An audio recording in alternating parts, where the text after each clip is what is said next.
From The Independent, Paralympian claims Canada offered to euthanize her when she asked for a stair lift. Imagine that. Hello, government. My taxes are supposed to cover my health care. I need a stair lift. Well, we can end your life instead. Amazing. I have a letter saying that if you're so desperate, madam, we can offer you medical assistance in dying. Christine Gauthier told a Canadian Veterans Affairs Committee. You may be stunned by this story, but I assure you it is not new. Let me show you this story from CNN. Belgian Paralympian Marieke Vervoort dies, aged 40, through euthanasia. It's a sad story. It's a scary story, but it's a reality. We also have this in the Daily Mail. They're glorifying suicide. Canadian fashion company is slammed for dystopian media campaign that promotes euthanasia as country prepares to open up assisted death to the mentally ill. Yes. It's called suicide. They're trying to call it something else. Euthanasia, medical assistance in dying. It is called suicide. We don't like suicide. We want people to live. And it's tough. I want to start by asking this and making this point. Whether or not you believe in a depopulation agenda, things like this keep popping up. Abortion, sterilization of kids, and now euthanasia. We know people like Bill Gates and other prominent world leaders advocate for a reduction in global population. We then see a pathway to doing as such. Now, of course, some people will say outright there's a depopulation agenda. And I certainly would say that's a fact, considering Bill Gates is like, we need to reduce population growth. Now, as to whether or not you want to argue that euthanizing people, sterilizing them and aborting them is a component of that, well, now you're getting into the speculative. But to be fair, I don't think you'd be wrong. You see what I'm trying to say? I always try to be careful. I want to make sure I have evidence on my side. My point is, I'm not seeing Bill Gates say like directly, can we open up killing the mentally ill to lower population? I'm saying I don't think it's a coincidence that he's advocating for, among and many other people, to reduce population. And then we see government programs like this because there's probably an agenda. But I say probably because, again, trying to be careful. I don't have like documents showing explicitly this connected to that. I do think they are trying to depopulate that. Or let me clarify. Depopulation agenda is real. This component of it. I'm trying to be careful here, guys. But what do you think, right? My attitude here is if people who want to die. If people want to sterilize their kids. If people want to abort their kids. The end result is a Christian conservative nation. Or there's also potential for a Muslim nation. The reason I say it's probably Christian conservative is that in the short term, there aren't that many Muslims in the U.S. There are more Christians. So if it is liberals that are ending their own genetic lines and ideology, then the end result is going to be this country becomes Christian nationalist. It may be a component of why we're seeing a rise of Christian nationalism. There's a story I covered a bit ago, but I like to bring up. In the 2000s, academics reported that conservatives were having 2.05 children per family, and liberals were having something like 1.64 or something to that effect. And that's not like they're having half a kid. It's like they, on average, will have maybe one, maybe two, whereas conservatives tend to have two. That means conservatives were replacing themselves and liberals weren't. That means 22 years later, you will see more conservatives than you will see liberals. That's just a fact. And if that trend continues because of abortion or otherwise, then it's obvious. Let me read you this story and talk to you about where we're currently at. They say, a Paralympic Army veteran told stunned lawmakers in Canada when she claimed that a government official had offered to give her euthanasia equipment while fighting to have a wheelchair lift installed in her home. Retired Corporal Christine Gauthier, who competed at the 2016 Rio de Janeiro Paralympics, testified on Thursday that the unnamed Veterans Affairs caseworker had offered in writing to provide her with a medically assisted dying device, the CBC reported. I have a letter saying that if you're so desperate, madam, we can offer you MAID, medical assistance in dying. Ms. Gauthier, 52, told a House of Commons Veterans Affairs Committee, according to the CBC. 3 other disabled veterans are believed to have been offered the same equipment, according to Global News. Testifying in French, Ms. Gauthier said she had written to Prime Minister Justin Trudeau to express her concern.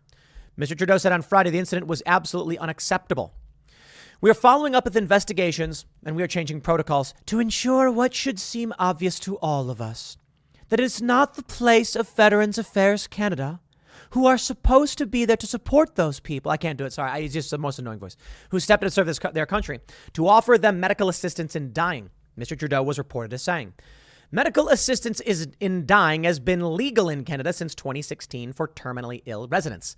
Now, apparently, they say, the law was expanded in 2022 to people living with debilitating disabilities or pain, even if their lives aren't at immediate risk. I have talked to friends about this, and they say, you can't force someone to be alive. That's true. People who want to end their lives tend to. But I defer you to one story, or I should say one documentary. People jumping off the Golden Gate Bridge. A lot of people kill themselves by doing so. It's a huge plummet. You don't survive when you smack the water. Some people do. It's rare. Every single person, there was a documentary, they interviewed all these people, and they said all of the people who survived said that the moment they jumped, they regretted it.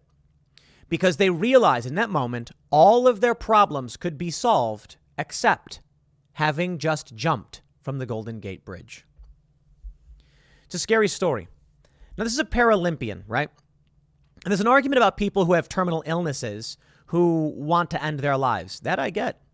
I'm not a fan of the wide expansion of this, but I will say there is a moral argument to somebody who, say, it has like cluster headaches and they're paralyzed and they have 10 months to live. And it's like, okay, like making this person just suffer through 10 months is just brutal. There's the old trope of putting something out of its misery. Put them out of their misery.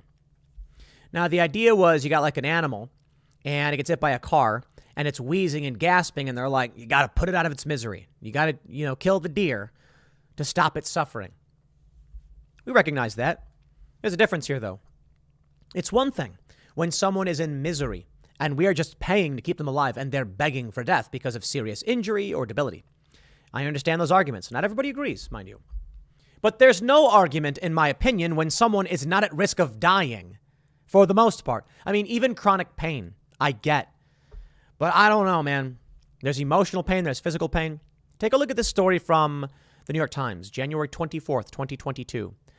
Marieke Verwoerd, or is it Werwort, was a champion athlete. She had won four Paralympic medals and 2 triathlon world titles, 4 records. And she died. We hear her story from Lindsay Addario, a photojournalist who documented the end of her life. You see, the New York Times takes a positive approach to this concept. And then we have this story, which documented the exact thing in October 23, 2019. So this was a few years earlier. They say, euthanasia is illegal in Belgium, and in 2008, she received assisted suicide approval after receiving consent from 3 different doctors. I no longer have a fear of death, she said. I see it as an operation where you go to sleep and never wake up. For me, it's something peaceful. I don't want to suffer when I'm dying. Not murder. Verwoerd competed in the T52 classification for athletes who have limited or no mobility below their waist and who have impaired motor skills in their arms and hands. Since retiring from the sport in the Paralympics in 2016, admitting it become too hard on my body, Verwoerd spent time with her family, friends, and therapy dog Zen. Therapy dog Zen looks very cute, by the way. When I'm going to have an epileptic attack, she warns me 1 hour before. I don't know how she feels it. It's really amazing, isn't it? It's a dog see something. Apart from a few countries, euthanasia is illegal in most of the world. After signing her confirmation papers, Verwoerd said she wanted to use the attention she garnered to educate other nations that lack assisted suicide measures. I think there will be fewer suicides when every country has the law of euthanasia. Think about how psychotic that statement is. Let's break it down to its definitions so you can generally understand. I think there will be fewer self-deaths when every country legalizes assisting someone to have self-death. Like, how does that make sense? I think less people will kill themselves if we allow a law helping people kill themselves. What? No, more people will do it. What are you talking about? Imagine someone was like, I think there will be less roads if we start building roads. Huh? What? I think there will be less violence if we start allowing people to engage in violence legally. Huh? Really incredible stuff here. Take a look at this. What euthanasia has done to Canada. You see the commercial? Let me pull up the commercial. Wow, they took the video down. How about that? It was a video of a woman saying now that I can choose to end my life, things are so much better. And it's like, whoa, dude, what? You know what, man? Here's the issue. A lot of these people who are suicidal, they're healthy. I mean, it's sad. Many of them suffered some crisis and were put on crazy drugs. The drugs destroyed their brains and now they want to die. Let me read from the New York Times. They say, Les Maisons Simons, commonly known as Simons, is a prominent Canadian fashion retailer. In late October, it released a 3-minute film, a moody, watery, mystical tribute. Its subject was the suicide of a 37-year-old British Columbia woman, Jennifer Hatch, who was approved for what Canada law calls medical assistance in dying, amid suffering associated with Ehlers-Danlos syndrome, a group of disorders that affects the body's connective tissues. In an interview quoted in Canada's National Post, the chief merchant of Simons stated, the film was obviously not a commercial campaign. Instead, it was a signifier of a public-spirited desire to build the communities that we want to live in tomorrow and leave it to our children. Leave it to your children? You abort your kids, you sterilize them, and then you advocate for suicide of healthy individuals. This person, of course, was suffering from an ailment. But there's a famous story of a woman in Europe who was just depressed, and they killed her. They say, for those communities and children, the message is clear. They should believe in the holiness of euthanasia. In recent years, Canada has established some of the world's most permissive euthanasia laws, allowing adults to seek either physician-assisted suicide or direct euthanasia for many different forms of serious suffering, not just terminal disease. In 2021, over 10,000 people ended their lives this way. Just over 3% of all deaths in Canada. 3% of all deaths in Canada were people committing suicide. Holy. Let me stress that again. 3% of all deaths in Canada were assisted suicide. That's not even just self-death. That's like physician-assisted suicide or direct euthanasia was over 3%. That's insane. It's crazy stuff, man. Wow. Check it out. A further expansion allowing euthanasia for mental health conditions will go into effect in March 2023. Permitting euthanasia for mature minors is also being considered. Well, my friends, I will say it again. While we think these are atrocities and we don't want these things happening to young people, there's also the cold, cold reality. No matter how you feel about this, the end result will be religious folk ain't going to be killing themselves. They fear suicide. These secular liberal types more likely will. Less likely to have kids, more likely to kill themselves. It's a terrifying reality. In the era of populism, there's a lively debate about when a democracy ceases to be liberal. But the advance of euthanasia presents a different question. What if a society remains liberal but ceases to be civilized? The rules of civilization necessarily include gray areas. It is not barbaric for the law to acknowledge hard choices in end-of-life care about when to withdraw life support or how aggressively to manage agonizing pain. Can I just mention, they were talking about death panels 10 years ago. Like you'd be sick, you'd go to a doctor and they'd be like, we'll decide whether or not you get your treatment. It actually ended up happening that way, at least in a few instances. But now we have actual death panels where you can go and say you'd like to die and they'll actually go, okay. It is barbaric, however, to establish a bureaucratic system that offers death as a reliable treatment for suffering and enlists the healing profession in delivering this cure. Well spoken. And while there may be worse evils ahead, this isn't a slippery slope argument. When 10,000 people are availing themselves of your euthanasia system every year, you've already entered the dystopia. Welcome to the nightmare reality. You are in it. Special shout out to, there was a guy walking down the street in Florida, and he's got a walking cane because he's legally blind, but he needs it. I guess like his vision is blurry. He can walk without hitting obstructions, but he has a walking cane. Cop demanded to see it. He said, back off. They arrested the guy. Shout out to the cops in Fredericksburg, Virginia, who are shutting down a guy's business because he refused to comply with your tyrannical unconstitutional orders. And shout out to those in Canada who are just mass killing people. You best start believing in nightmare dystopias. You're in one. Indeed, according to a lengthy report by Maria Chang of the Associated Press, the Canadian system shows exactly the corrosive features that critics of assisted suicide anticipated.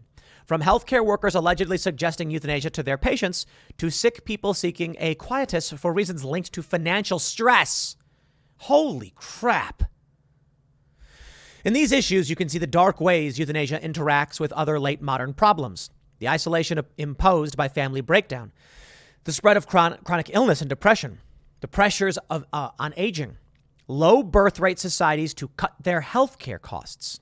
But the evil isn't just in these interactions. It's there in the foundation. The idea that human rights encompass a right to self-destruction. The conceit that people in a state of terrible suffering and vulnerability are really free to make a choice that ends all choices.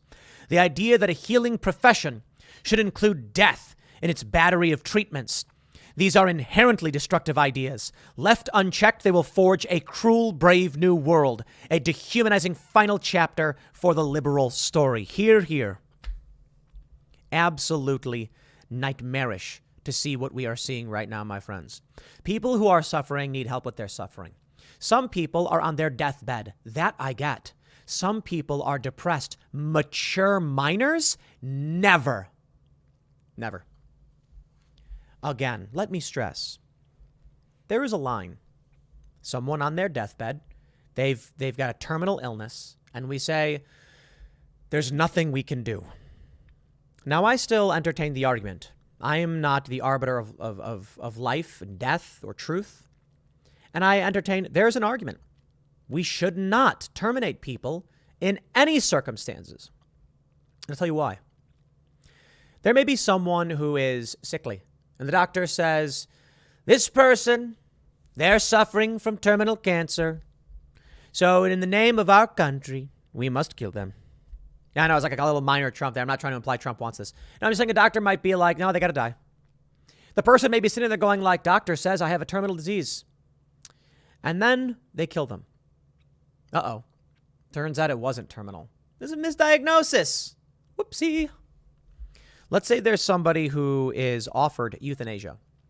They're in the hospital. They're suffering, eyes sunken in, gaunt, frail, pale. The doctor says, you have what we believe is this disease and you're going to die. There's nothing we can do. You have 3 months. And the person says, no, I refuse to give up. And it'll be expensive and you'll never make it and you're wasting our money. And they say, no, I refuse. And the doctor says, so be it. 2 months later, they've improved.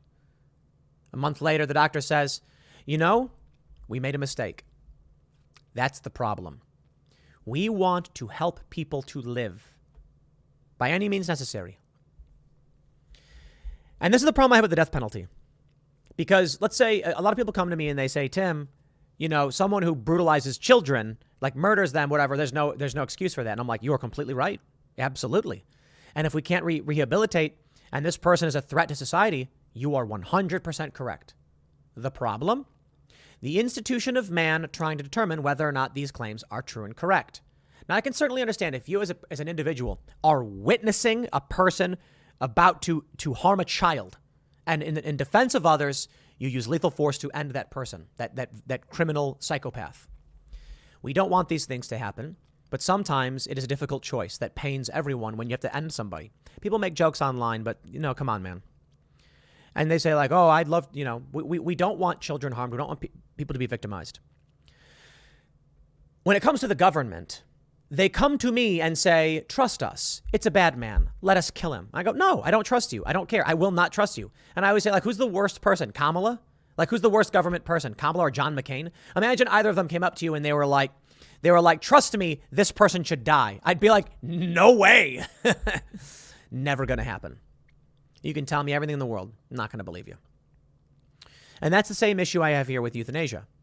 A doctor can come to me and tell me that this person is dying anyway, so we should euthanize them. And I'm like, sorry. It's like you're hanging from a cliff by a single hand and your muscles are burning. And someone looks down and they say, look, this person's very heavy. We can try to lift them up, but if we let them fall, it'll be over before they know it. And it's like, well, they're likely to fall, but don't you try and pull them up anyway?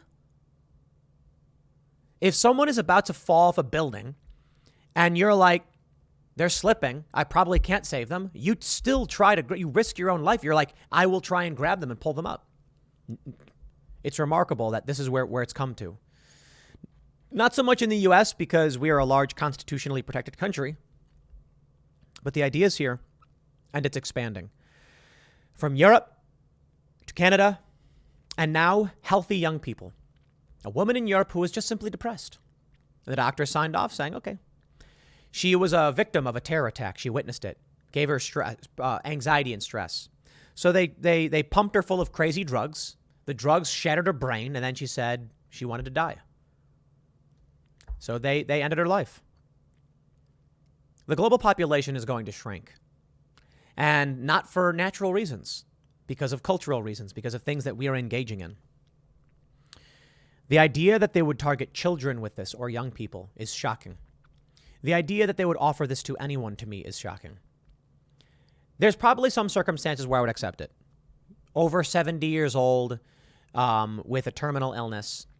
Over 60 years old with terminal illness plus crippling pain and disability. And that's probably it. Even if someone is young, taking their life. I've heard so many stories about people who found ways to persevere.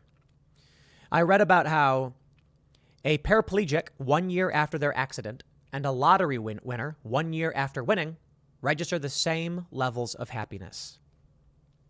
And I can tell you that's true.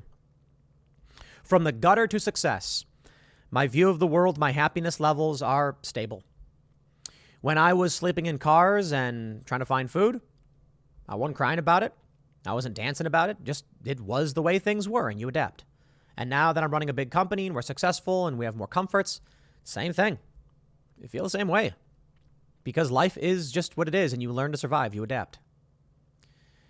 When they offer to kill people, it makes me sad, and it makes me scared. Many of these people they offer to kill could find a way to adapt and survive. I'm not saying every single one. I truly understand there are people in pain. I empathize. And that's why I say there's probably some circumstances. I agree. But I'm supposed to trust the government. Yeah, sorry. I'll leave it there. Next segment's coming up at 4 p.m. over at youtube.com/Timcast. Thanks for hanging out, and I'll see you all then.